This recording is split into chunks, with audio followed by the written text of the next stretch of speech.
The abandoned gym echoed with cruel laughter. Tyler and Derek flanked their leader like hyenas circling wounded prey. 20 feet away. A figure watched from the doorway. Phone raised. Recording everything. Olivia's hands pressed against the grimy floor. Her shoulders tensed. Then, in one fluid motion that seemed to defy physics, she exploded upward, her body twisted, leg sweeping in a perfect arc. Marcus's eyes widened as his feet left the ground. Time slowed as Tyler rushed forward, only to find himself airborne. Olivia's shoulder throw sending him crashing into old gym equipment. Derek barely managed a surprised yelp before a precisely executed hip toss planted him face first into the wrestling mats. 10 seconds, 3 boys down, 1 girl standing. Before we rewind to see how we got here, real quick, if you've ever felt powerless or seen someone who needed help, hit that like button. It helps these stories reach people who need them. And if you want to support more content like this, there's a thanks button below. Every bit helps me create stories that matter. Your support means everything. Now, let's go back 2 weeks to understand how Olivia Bennett, the quietest girl at Westfield High, ended up in this moment.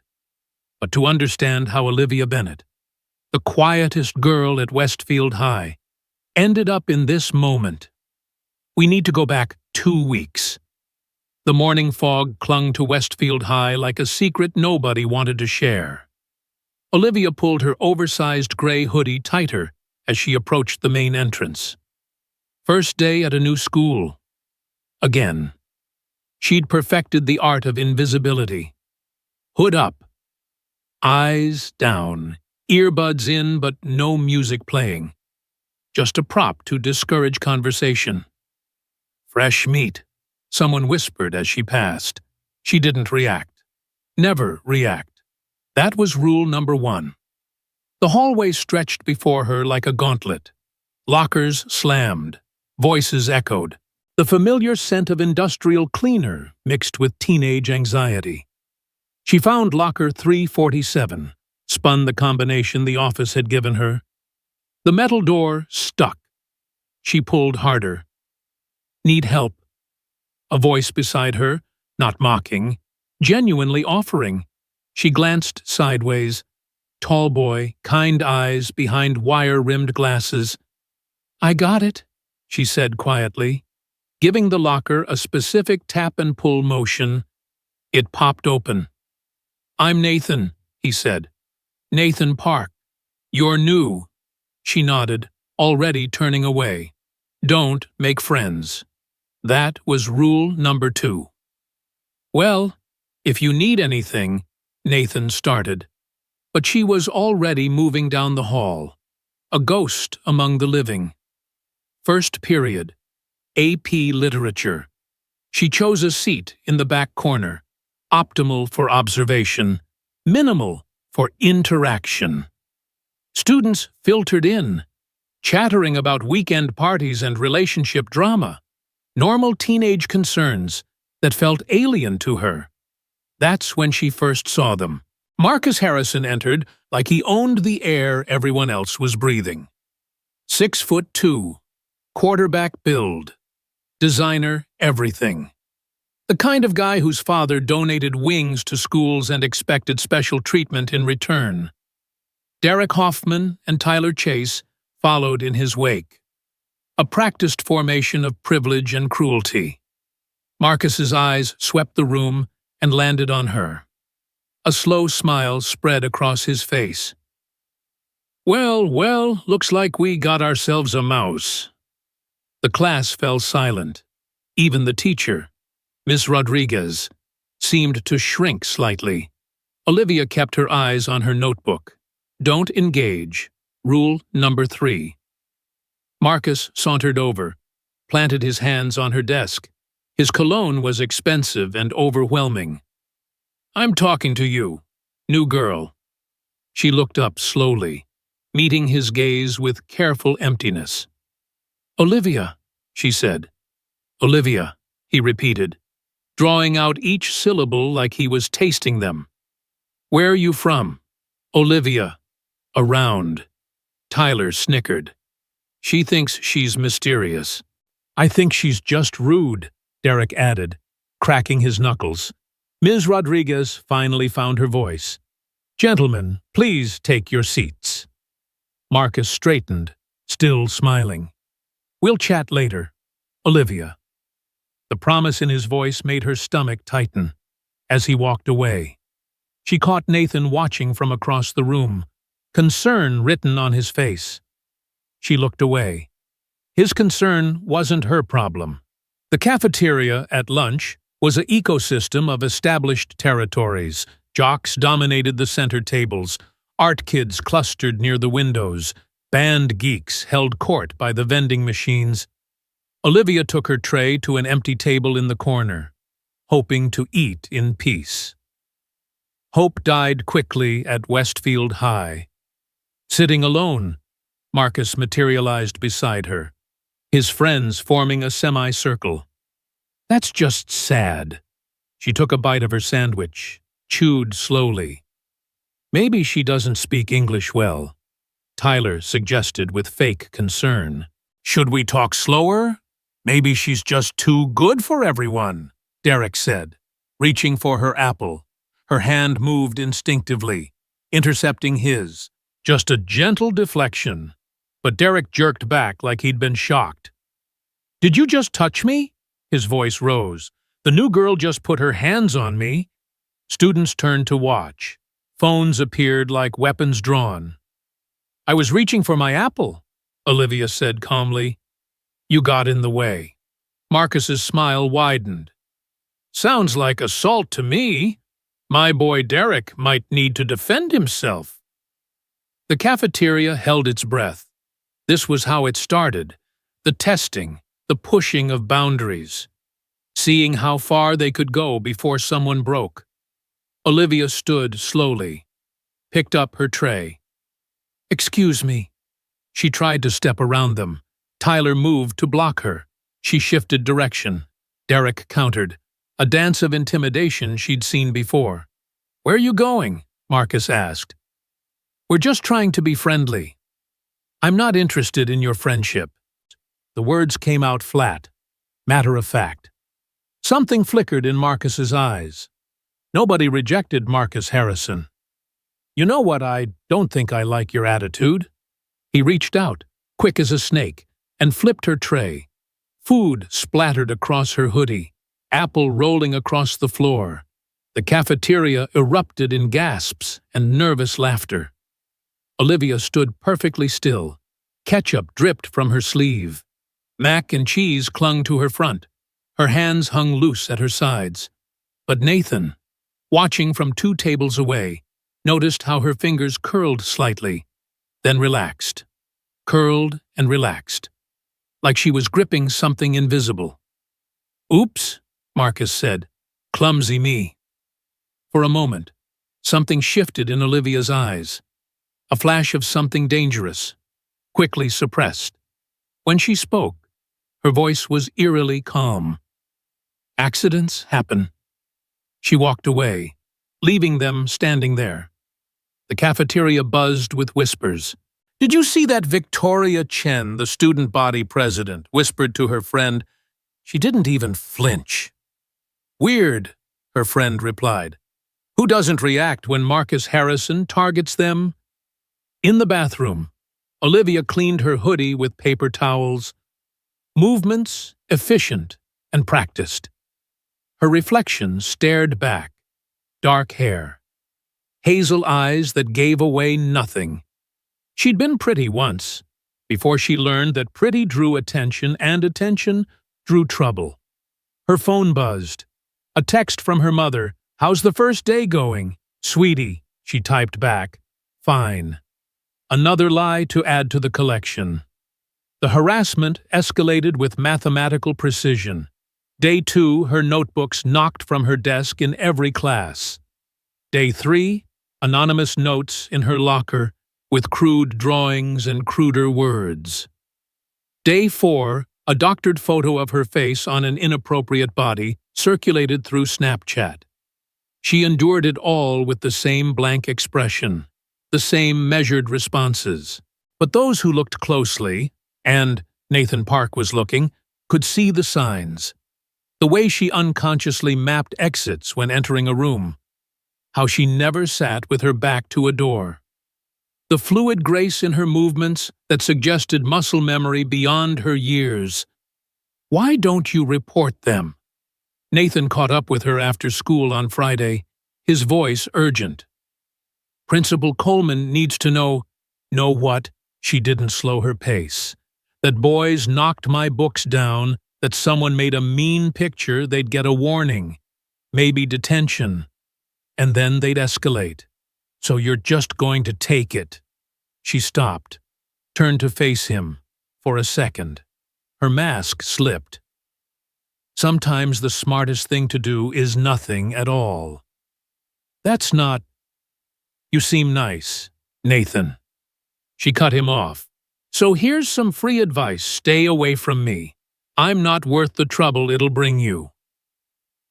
Monday of week 2 brought new creativity to their torment. Olivia arrived to find her locker painted with obscenities. The janitor, Mr. Peterson, was already there with cleaning supplies. I'm sorry, he said quietly. I tried to clean it before you got here, but it's not your fault. She helped him scrub the words away. Thank you for trying. During gym class, while she was changing, her regular clothes disappeared from the locker room. She had to wear her PE uniform for the rest of the day, enduring snickers and stares. Marcus made sure to bump into her between every period, each time a little harder. Cute outfit, he'd say. Really shows off those chicken legs. By Wednesday, even teachers were noticing the pattern. Mr. Garrett, the history teacher, kept Olivia after class. Is everything all right? He perched on his desk, genuine concern creasing his forehead. I've noticed some tension with certain students. Olivia shouldered her backpack. Everything's fine, Mr. Garrett. Because if someone is bothering you, they're just being boys. The words tasted bitter. Isn't that what everyone says? Mr. Garrett's face darkened. Not everyone, and not in my classroom. If you need, I need to get to my next class. She moved toward the door. But thank you. Thursday afternoon, the gym was mostly empty after school. Just a few students shooting hoops at the far end. Olivia had discovered the weight room was usually deserted at this time. She could work out in peace, burn off the frustrated energy that built up from maintaining her facade all day. She was in the middle of her routine when they found her. Well, well, Marcus's voice echoed off the concrete walls. Little Mouse thinks she's a lion. They'd entered through the equipment room door, Tyler flipping the lock behind them. The main gym doors were on the other side of the building. No quick exit. Yoga, Derek laughed, misreading her stretching routine. That explains why you're so zen about everything. Olivia straightened slowly, cataloging distances and obstacles. 3 opponents. Marcus at 12 o'clock. Derek at 4. Tyler at 8. Basketball rack to her left. Weight bench to her right. We just want to talk, Marcus said, picking up a basketball. Get to know you better. He threw the ball without warning. Hard. She twisted, letting it whistle past her ear. Oops! Tyler grabbed another ball. Butterfingers. This one came at her ribs. She deflected it with her forearm, the impact stinging but controlled. Derek already had a third ball ready. Stop!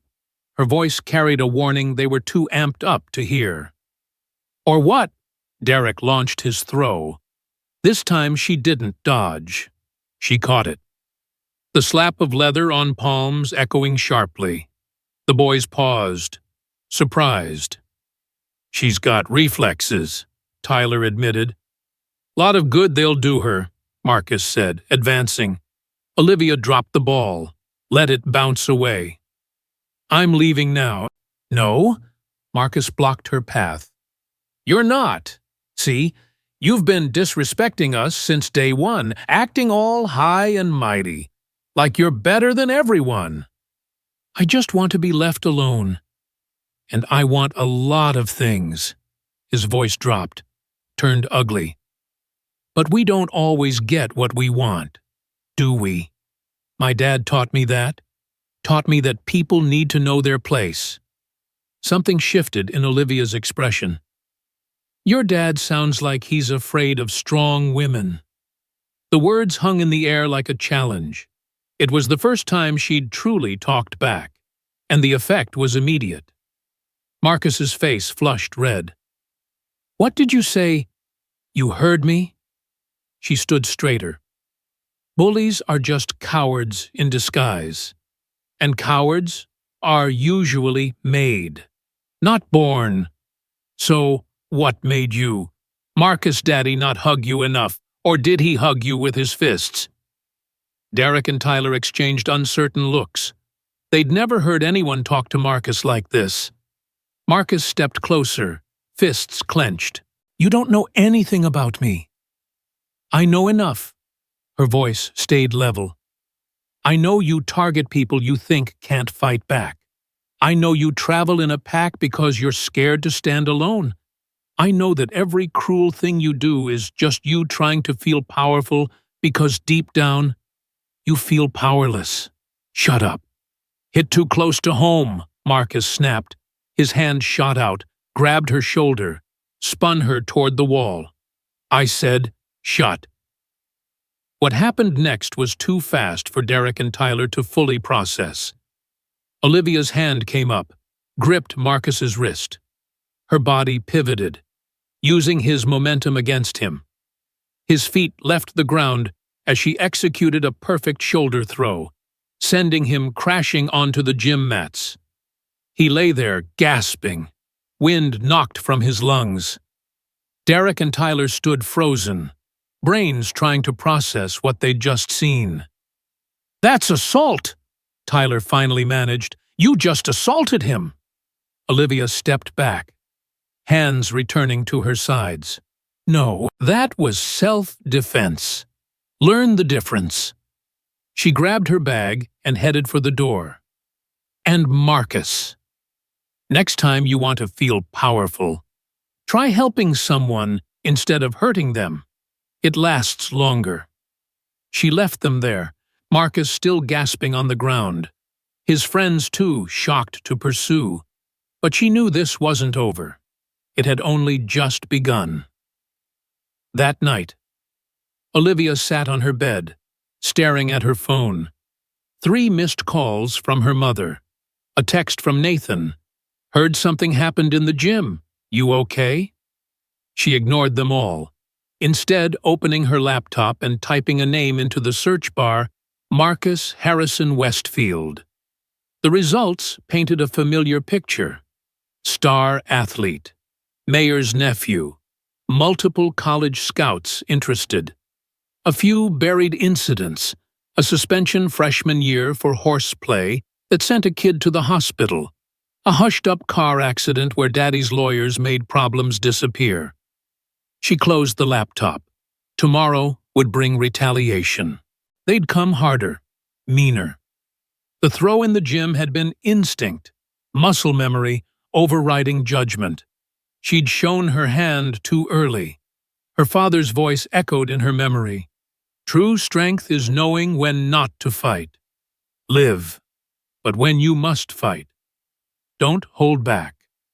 She'd tried the first part. Now they were forcing her toward the second. Friday morning arrived with storm clouds that matched the atmosphere at Westfield High. Word had spread. The new girl had put Marcus Harrison on his back. Conversations stopped when Olivia walked by. Some looked impressed. Others worried. Most just wanted to see what would happen next. She found her locker covered in printed screenshots. The fake social media account they'd created had been busy. Photoshopped images of her in compromising positions. Comments so vile they made her stomach turn. A crowd had gathered to watch her reaction. Olivia calmly tore them down, one by one, placing them in a folder she pulled from her backpack. Evidence. Always collect evidence. Quite a show yesterday. Victoria Chen appeared beside her. Nobody's ever done that to Marcus before. Someone should have, Olivia replied, continuing her methodical removal of the images. Maybe, but someone and you are different things. You're alone. He's got an army. Armies are only as strong as their cause. She closed her locker. His cause is cruelty. That makes them bullies, not soldiers. Victoria studied her with new interest. You're not scared at all. Are you? Fear is a choice. Olivia met her gaze. I choose other options. The warning bell rang. Victoria touched her arm lightly. Be careful. Marcus doesn't forgive. And he definitely doesn't forget. Throughout the day, Olivia noticed the escalation. Her teachers received anonymous complaints about her violent behavior. Someone had called her mother's work, claiming her daughter was selling drugs. Principal Coleman pulled her from third period for questioning. Miss Bennett, he said, settling his bulk behind his desk. We've had some concerning reports. About the assault in the gym yesterday. She kept her voice neutral. Because I'd be happy to discuss Marcus Harrison attacking me and my subsequent self-defense. Coleman shifted uncomfortably. That's not how Mr. Harrison tells it. I'm sure it's not. She pulled out her phone. Would you like to see the security footage from the gym? Oh, wait. Someone mysteriously disabled those cameras yesterday. How convenient. Now, Miss Bennett. Or we could discuss the harassment I've endured for 2 weeks, the vandalism of my property, the cyberbullying. I have documentation of everything. Coleman's face reddened. These are serious accusations. Yes, they are. So what are you going to do about them? He shuffled papers, avoiding her eyes. Without concrete proof, I see. She stood. So I should just wait until they do something worse. How much abuse am I expected to tolerate before this school takes action? Nobody said, you didn't have to. She moved to the door. Your silence says everything. But let me be clear. Principal Coleman, I will defend myself. And when I do, remember that you had the chance to prevent it. She left him sweating in his chair. By lunchtime, the atmosphere was electric. Marcus held court at his usual table, surrounded by teammates and sycophants. A white bandage decorated his forehead, an exaggeration of whatever minor injury he'd sustained. Olivia took her usual corner seat. But this time, she wasn't alone. Nathan sat down across from her, followed by a few other students she recognized but had never spoken to. You don't have to do this, she told Nathan. Yeah, I do. He unpacked his lunch with determined movements. Someone has to stand up to them. That someone doesn't have to be you. Maybe it needs to be all of us. A girl named Jasmine spoke up. They've terrorized this school for years. Maybe you're the catalyst we needed. More students drifted over. Not many. Most were still too afraid. But enough to make a statement. Olivia found herself at the center of an unlikely alliance. Marcus noticed. His expression darkened as he watched his kingdom show its first cracks. After school. Olivia walked to her car to find all 4 tires slashed. A note under the windshield wiper. This is just the beginning. She sighed, pulling out her phone to call for a tow. As she waited, Coach Anderson approached. The older woman moved with the careful grace of someone who'd spent decades in athletics. "Olivia Bennett," she said. It wasn't a question. "Yes, I know that name." The coach studied her intently. "You wouldn't happen to be related to James Bennett, would you?" Olivia's guard went up. "He was my father." "Was?" Coach Anderson nodded slowly. "I'm sorry for your loss. He was a good man. Great instructor, too. I attended one of his seminars years ago." "Thank you. He taught you, didn't he?" She gestured at Olivia's stance. "I can see it in how you carry yourself. The discipline, the control. He taught me many things, including when not to use what you know." It wasn't a question. "That takes more strength than any technique." The tow truck arrived, saving Olivia from further conversation. But as she rode home, Coach Anderson's words echoed. Her father had taught her to be a warrior, but he'd also taught her to be wise. The weekend brought no respite. Her social media, what little she had, was bombarded with messages. Someone had posted her mother's work address. They'd found her previous school records, twisting her history into ammunition. But they'd also made a mistake. In their eagerness to dig up dirt, they'd revealed their own digital footprints. IP addresses, timestamp patterns, enough for someone who knew what to look for. Sunday night, Olivia made a decision. She couldn't keep playing defense. Tomorrow, she'd give them one last chance to walk away. After that, well, her father had taught her about that too. Monday morning came too soon. Olivia arrived early. Before the buses, before most teachers, she had preparations to make. In her locker, she placed a small digital recorder. In her backpack, a camera with motion activation. She wasn't looking for a fight, but she'd be ready if one found her. The morning passed with unusual quiet. No encounters in the hall, no accidents in class. Even lunch was peaceful. It made her nervous. Predators were most dangerous when they were planning. The note appeared in her locker after 6th period. Simple, direct, old Jim, after school. Come alone, or everyone sees the real photos we took. She knew it was a trap. They all knew it was a trap. But sometimes, to end things, you had to walk into the trap and break it from the inside. Nathan caught her arm as she headed for the old wing. "Don't go, please. Whatever they're planning has to end." She gently removed his hand. "One way or another, this ends today. Then I'm coming with you." "No," her voice carried finality. "But do me a favor in exactly 20 minutes. Tell Coach Anderson where I went." "Olivia, 20 minutes, Nathan. Promise me." He nodded reluctantly. She squeezed his shoulder. The first real physical contact she'd initiated with anyone at school, and walked toward whatever waited in the old gym. The abandoned wing smelled of dust and forgotten dreams.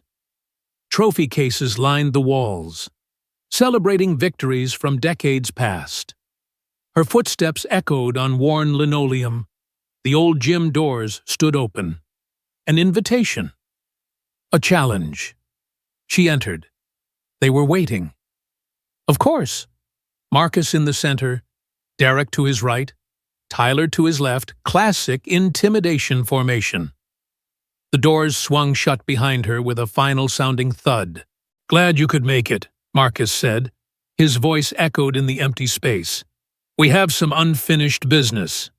Olivia set down her backpack, careful to angle it so the hidden camera had a clear view. "We really don't." "See? That's where you're wrong." He stepped forward. "You humiliated me in front of everyone. That has consequences. So does assault. So does harassment. So does stalking." She kept her voice level. "Your choice which consequences you want to face." Derek laughed. "You hear that she thinks she has choices here." "Everyone has choices," Olivia replied.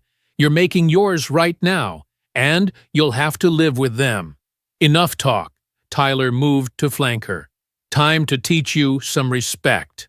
I'm giving you one chance, Olivia said, her voice dropping to barely above a whisper. Walk away. Now, all of you. And this ends.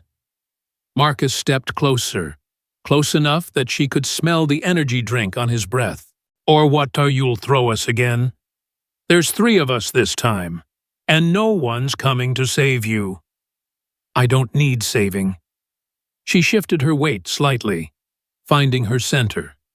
But you might. What happened next would be dissected in hushed conversations for months. 3 boys, all athletes, all bigger than her. One girl who'd been pushed too far. They thought they were hunters. They were wrong. The silence stretched between them like a rubber band about to snap. Marcus's fist clenched and unclenched. Derek rolled his shoulders. Tyler's breathing quickened. They were psyching themselves up, building courage through anger. Olivia remained perfectly still, waiting. You know what your problem is, Marcus finally spoke, beginning to circle her. You think you're special, think you're better than us. No, she said simply. I think I'm done being your entertainment. Derek lunged first, exactly as she'd expected. The follower, eager to prove himself. His grab was telegraphed from a mile away. A wide, sloppy attempt to pin her arms. Olivia pivoted on her left foot, letting his momentum carry him past as he stumbled by. She helped him along with a gentle push that sent him crashing into a stack of old wrestling mats. The impact knocked the wind out of him. Derek, Tyler started forward, but stopped when Olivia shifted to face him. That's one, she said calmly. Who's next? Marcus's face contorted with rage. Get her, both of you. Tyler came in low while Derek, recovered but angry, charged high. A coordinated attack that might have worked on someone else. Olivia dropped her center of gravity, caught Tyler's rushing form with a perfect hip throw, Harai Goshi. He flew over her hip, landing hard on his back. In the same fluid motion, she transitioned into a spinning foot sweep that took Derek's legs out from under him. 2 bodies hit the ground within a second of each other. That's 2 and 3, she counted. Are we done? Marcus stood alone now, his confidence evaporating as his friends groaned on the floor. You can't. I can. I have. And I will continue to defend myself. She took a step toward him. He backed up. You wanted to know what I am. Marcus, I'm someone who gave you every chance to be better. And you threw each one away. This is assault, his voice cracked. My dad will... Your dad will what? Nathan's voice echoed from the doorway. He stood there with his phone raised, recording everything. Continue enabling your behavior. Blame everyone else for your choices. Coach Anderson appeared beside Nathan, along with Principal Coleman and 2 security guards. They took in the scene, 3 boys on the ground, 1 girl standing calmly in the center. Miss Bennett? Coleman started, but Coach Anderson cut him off. I've seen enough. She pulled out her own phone, showing a video. I've been recording from the equipment room for the last 10 minutes. These boys attacked Miss Bennett. She defended herself with minimum necessary force. Minimum force, Derek wheezed from the floor. She threw us around like rag dolls. You're conscious, aren't you? Coach Anderson's voice was sharp. You're talking. Nothing's broken. Trust me. If Olivia Bennett wanted to hurt you, you'd be leaving in ambulances. Principal Coleman finally found his voice. Everyone to my office, now. As security helped the boys to their feet, Marcus locked eyes with Olivia. This isn't over. Yes, she said firmly. It is. The principal's office had never felt smaller. Parents were called. Stories were told. Videos were reviewed. Mrs. Harrison arrived in a whirlwind of designer clothes and indignation, demanding Olivia be expelled immediately. "Your son attacked me," Olivia stated calmly when it was her turn to speak. "After 2 weeks of documented harassment, I have photos of my vandalized property, screenshots of cyber-bullying, witnesses to physical assault. I defended myself when 3 athletes cornered me in an isolated location." "She's lying!" Marcus shouted, but the videos said otherwise. Mr. Harrison arrived next, his face a thundercloud. "This is ridiculous. Boys will be boys. A little roughhousing. Is that what you call it?" Olivia's mother had arrived, and her voice could have cut glass. "When 3 young men corner a girl alone, when they coordinate an attack, that's just roughhousing to you, Mrs. Bennett, Ms. Chen," her mother corrected. "And I'm done listening to excuses. My daughter has shown remarkable restraint. She could have pressed charges weeks ago. She could have seriously injured your son and his friends today. Instead, she used exactly enough force to stop the attack." Coach Anderson spoke up. "I'd like to add some context. Olivia Bennett is a nationally ranked junior judo champion. Former nationally ranked. She hasn't competed in 2 years. Everyone turned to look at Olivia. "Why did you stop competing?" Principal Coleman asked. Olivia was quiet for a moment. Then, "Because I hurt someone. 3 someones, actually. They were attacking a younger student at my previous school. I intervened. They ended up hospitalized." The room fell silent. "It was ruled self-defense," she continued. "But I made a promise to myself and my parents. No more competitions, no more fighting unless absolutely necessary. I spent 2 weeks letting your son torment me because I was trying to honor that promise." She looked directly at Marcus. "Do you understand now? Every day you pushed me, I could have ended it. Every time you knocked my books down, shoved me in the halls, vandalized my property, I could have stopped you. But I chose not to, because I believe in giving people chances to be better." "Some champion," Marcus muttered. "Hiding behind—" "She's not hiding." A new voice from the doorway. Everyone turned to see Jasmine Kumar, the quiet girl from Olivia's lunch table. "She's been protecting us." "Ms. Kumar, this is a private—" "No." Jasmine stepped into the room, followed by 6 other students. "We need to say this. Marcus and his friends have bullied us for years. Olivia is the first person to stand up to them, and she did it to protect others, not herself." One by one, the students told their stories. Years of harassment, abuse, fear, teachers who looked the other way, administrators who made excuses. By the end, even Mr. Harrison looked uncomfortable. Principal Coleman cleared his throat. "In light of everything presented, I'm recommending a 2-week suspension for Mr. Harrison, Mr. Chase, and Mr. Hoffman. Additionally, they'll be required to attend anti-bullying counseling and perform 40 hours of community service." "That's it." Ms. Chen's voice was dangerous. "They coordinate an attack on my daughter and get a slap on the wrist." "It's enough," Olivia said quietly. "If they actually follow through, if they actually change." She stood, addressing the 3 boys directly. "This is your last chance. The same chance I gave you in that gym. You can take this opportunity to become better people. Or You can continue down this path and face much worse consequences next time. There won't be a next time, Coach Anderson said firmly, because I'll be watching. We all will. The meeting ended with paperwork and promises. As families filed out, Marcus's mother grabbed his arm. "We'll discuss this at home," she said, her voice cold. For the first time, Marcus looked genuinely afraid. Tyler's parents apologized to Olivia and her mother. Derek's father couldn't meet anyone's eyes.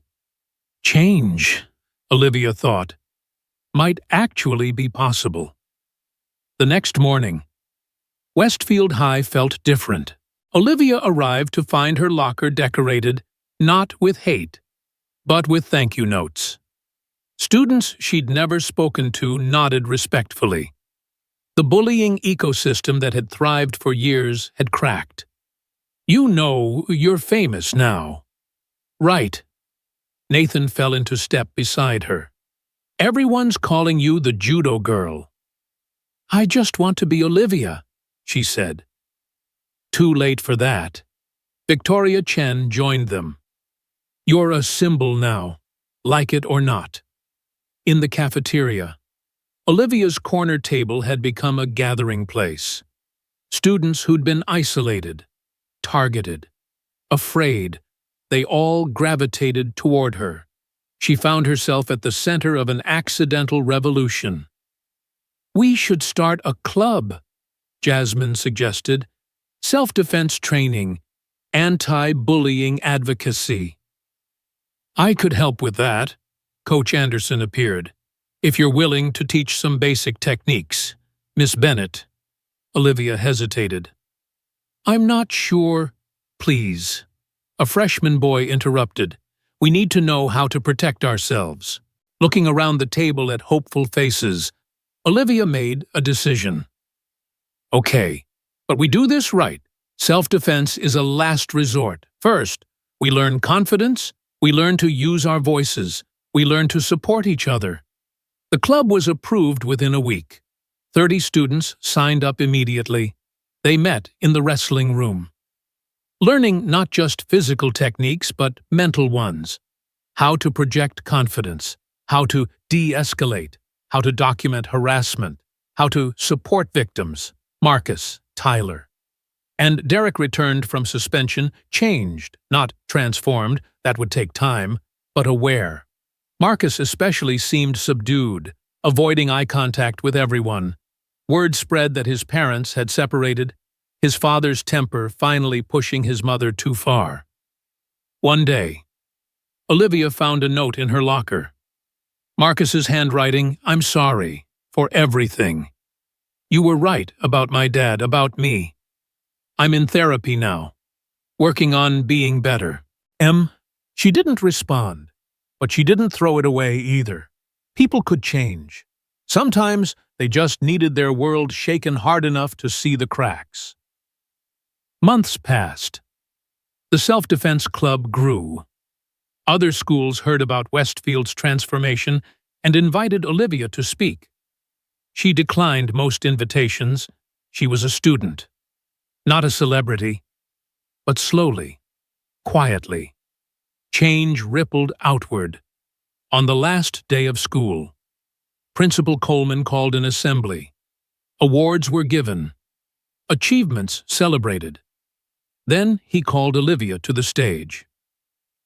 "This year, one student changed our entire school culture," he said. "Not through violence, but through courage. Not through revenge, but through restraint." Olivia Bennett reminded us that strength isn't about domination. It's about protection. It's about lifting others up. The standing ovation felt surreal. Olivia stood there, uncomfortable with the attention but understanding its necessity. Symbols mattered. Examples mattered. As she returned to her seat, she caught Marcus watching from the back row. He nodded once, acknowledgement, respect, maybe even gratitude. She nodded back. After the assembly, Coach Anderson pulled her aside. National tournament is in August. I know you said you were done competing, but I am done, Olivia said gently. That part of my life is over. What about teaching coaching? Your gift shouldn't be hidden. Olivia considered this. Maybe. Someday. Right now. I just want to finish high school without throwing anyone else. They laughed together, teacher and student who'd become something more like allies. That afternoon, cleaning out her locker, Olivia found one last note. This one was in her mother's handwriting. Your father would be so proud. You honored his teachings perfectly. Strength with wisdom, power with restraint, love. Mom. She tucked the note into her pocket, gathered her things, and walked out of Westfield High for the summer. Behind her, a school transformed. Ahead, a future where she could finally just be herself. The girl who'd entered these halls trying to be invisible was leaving as someone impossible to ignore. But more importantly, she was leaving behind a legacy, proof that one person standing up could inspire dozens more to rise. In the parking lot, Nathan waited by her car. Same time, same place, next year. Wouldn't miss it, she said, but hopefully with less throwing people. Deal, but keep the throwing skills sharp, just in case. As they drove away, Olivia allowed herself a small smile. She'd come to Westfield hoping to disappear. Instead, she'd learned that sometimes the most powerful thing you could do was stand tall and refuse to be moved. Her father had taught her to be a warrior. But Westfield had taught her something else, that the greatest warriors were those who fought so others wouldn't have to. Years later, when people asked Olivia about that day in the old gym, she'd always say the same thing, I didn't save anyone. They saved themselves by finally speaking up. But Jasmine Kumar, now a civil rights lawyer, kept a photo on her desk. 30 students in white GIs, learning to stand tall, and in schools across the country. When bullied kids found their courage, teachers would sometimes whisper about the Westfield miracle, started by one quiet girl who refused to stay quiet when it mattered most. Because real strength wasn't about the fights you won, it was about the fights you helped others avoid.